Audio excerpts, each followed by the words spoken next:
Bonjour, j'ai le plaisir de vous présenter le nouveau Municarto concernant l'Amérique du Sud. C'est un logiciel de dessin spécialement conçu pour les schémas et les croquis de géographie.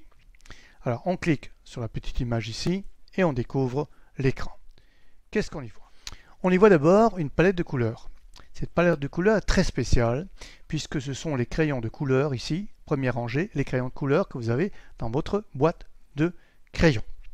Deuxième rangée, ce sont les mêmes crayons mais avec lesquels vous appuieriez un peu moins. Et enfin la troisième rangée, ce sont toujours les mêmes couleurs et là c'est comme si vous caressiez votre feuille avec la même couleur. Donc une boîte de crayons de couleur, 3 tonalités différentes, ça vous donne l'ensemble de ce que vous pouvez faire sur papier. L'essentiel pour ce logiciel, c'est de ne pas avoir un énième logiciel de dessin en plus, c'est d'avoir un logiciel qui vous reproduise le plus fidèlement possible ce que vous êtes capable de faire sur une feuille de papier. On va voir. Alors pour essayer les couleurs, prenons par exemple le rectangle. Un rectangle, deux rectangles, trois rectangles. Parce que là, rien de très nouveau. On prend le fameux pot de peinture, on prend le rouge. Rouge, je remplis premier rectangle. Deuxième rangée, toujours en rouge. Troisième rangée, toujours en rouge. Voilà. On voit bien ici un dégradé de la couleur rouge. Je peux faire la même chose avec le jaune. Jaune. Deuxième rangée, jaune. Et troisième rangée, jaune. Voilà. C'est de plus en plus clair. C'est bien un dégradé. Ce que vous pouvez faire normalement avec vos crayons de couleur. Si vous les prenez correctement, là vous appuyez normalement. Là, un peu moins. Et là, très légèrement. Voilà, premier point très important pour ce logiciel. Tout ce que vous pouvez faire, tout ce que vous devez faire sur papier, le logiciel vous y invite. Alors bien sûr, vous avez le fameux crayon. Alors là, on ne le voit pas parce qu'il est en jaune très clair. Voilà. Vous avez le trait droit, etc., etc. Vous avez tout ça, plus la gomme, bien entendu. Alors la gomme ici, c'est très faible. Pourquoi? Parce qu'à l'épaisseur du trait. La gomme marche avec l'épaisseur du trait, oui, mais vous avez également l'épaisseur du trait qui colle avec tous les outils de dessin. Vous avez bien sûr la fonction texte, c'est très connu. Et ici, vous avez, alors bien sûr, j'enlève ce que j'ai fait en dernier, je remets ce que j'ai mis, tout le monde connaît, et la poubelle pour tout effacer. Mais ce n'est pas tout, il y a quelque chose de particulier. Regardez bien. Ce qui est de particulier, c'est ce que j'appelle ici le munigraphe. Qu'est-ce que c'est? Certains le savent déjà. C'est le fameux normographe que j'ai conçu spécialement, produit en France, envoyé, tout est français. C'est un normographe avec des figurés spécialement destinés au croquis et au schéma de géographie. Alors, ici, cet encart ici du munigraphe, c'est la reproduction exacte du vrai munigraphe. Si je prends un triangle 20, attention ici l'épaisseur du trait, donc il faut qu'il soit logiquement autour de 2, en noir. Donc je disais triangle de 20, c'est un triangle de 20. Triangle de 18, il est forcément plus petit, 18. Triangle, non, c'est le même puisqu'il est à côté. Je l'efface. 18, il faut que la petite flèche verte soit en dessous. Voilà, 18, et je peux continuer comme ça, 16, etc. J'ai donc des figurés proportionnels exactement les mêmes que sur le vrai munigraphe que vous pouvez obtenir auprès de l'association. Bien sûr, ces figurés, je peux les remplir avec une couleur, c'est évident. Voilà. Donc tous les figurés y sont. Vous avez aussi, alors là, on va prendre la couleur grise, vous avez le fameux avion, l'aéroport, et vous avez surtout des flèches.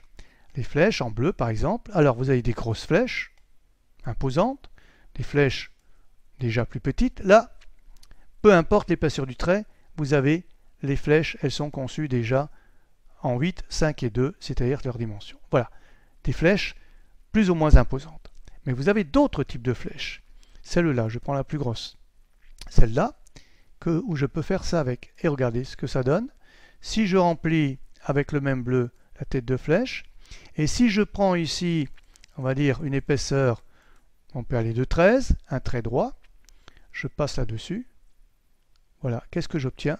Exactement, une flèche import-export, ici, la mer, puisque c'est en bleu. Ça, je peux le dessiner, mais j'ai des flèches beaucoup plus petites, qui sont ici, des flèches toutes simples. Ah, ça me servait à quoi? Vous allez voir, je prends un petit peu plus petit, 10, 9, voilà. Je prends une courbure, je prends ces petites flèches ici et je fais ça. Qu'est-ce que j'obtiens? Une façade maritime. Voilà. Tout ça, je peux le faire avec ce logiciel dans le seul but de préparer un croquis ou un schéma de géographie. Alors, bien sûr, je peux l'enregistrer, c'est écrit ici, enregistrer une image, et je peux le mettre dans un PDF, je peux le projeter. Mais l'idée même de ce logiciel, c'est de vous apprendre à faire vos propres croquis et schémas. Inutile d'avoir 36 brouillons, je fais, je refais, je fais, je refais. Ici, vous le faites. Ça ne vous convient pas, tout ça, ça ne vous convient pas, j'efface. Alors, vous me direz, oui, mais je ne vais pas dessiner, moi, l'Amérique du Sud. Je peux, bien sûr, parce que j'ai appris à le faire. Mais bon, l'intérêt, c'est pas de le faire ici. Alors, on va voir comment ça se passe. Alors, voyons voir ces cartes. J'ai des contours schématiques. Voilà. Ici, contour schématique. J'ai aussi contour d'une carte dite traditionnelle. Alors, vous allez me dire, bon, c'est bien beau, mais à quoi ça sert? Regardez voir. Ici, j'ai un contour de carte traditionnelle. Je veux, par exemple, comme le croquis m'y invitera, donner une couleur au Brésil. Donc, je choisis le vert, je prends mon pot de peinture et je tape dedans. Tout le Brésil est en vert, mais rien que le Brésil. Ça veut dire que les contours que j'ai mis dans ce logiciel forment aussi, on va dire, des espèces de barrières pour le pot de peinture. Bien sûr, si je veux mettre un trait à l'intérieur, on va le mettre en noir pour qu'il soit évident, je barre ici, je mets un trait, cette partie-là va être en vert, et ici, celle-là, par exemple, en orange. Ça n'a aucune signification pour le moment, simplement pour montrer.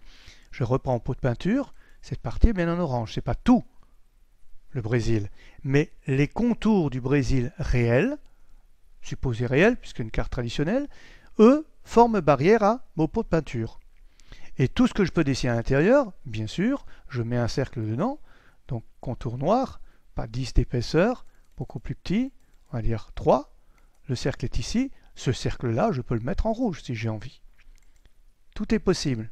Mais dès que je vais mettre ce cercle-là sur les bords, il est en rouge, c'est fait exprès, je vais le mettre en jaune, regardez ce qui se passe.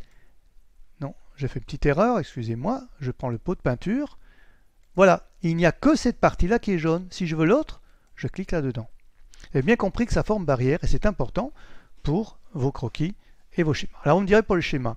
Le schéma c'est pareil, je déclique contour de carte et je mets schéma. Alors seule différence, comme le schéma est schématique, évidemment, il faudra que je gomme ici, je rajoute de l'orange ici, ici je peux rajouter l'orange, ici, voilà, rajouter de l'orange, et je vais essayer de gommer ce qui est en trop. C'est un peu fastidieux, je peux le gommer, voilà, c'est fait. Ici aussi, c'est un peu plus compliqué puisque ça ne ressemble à rien. Voilà, et je peux continuer. Alors le trait, évidemment, continuera ici puisqu'il faudra le descendre. On continuera ici, ici, et ici, et je peux mettre tout ça en vert si j'en ai envie.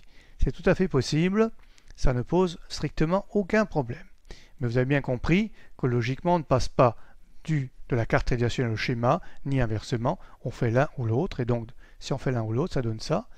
J'efface tout. Je veux une partie ici qui ressemblerait à peu près à mon Brésil, ça fera à peu près ça.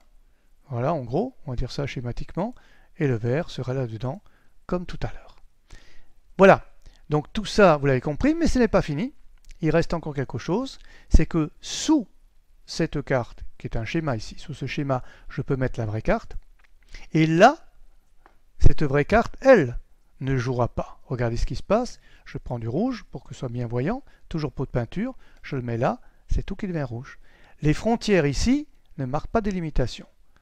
Je reviens, si je mets les contours de la carte, oui, là ça fait des limitations, je l'efface, mais la carte, elle, ne fait pas de limitation.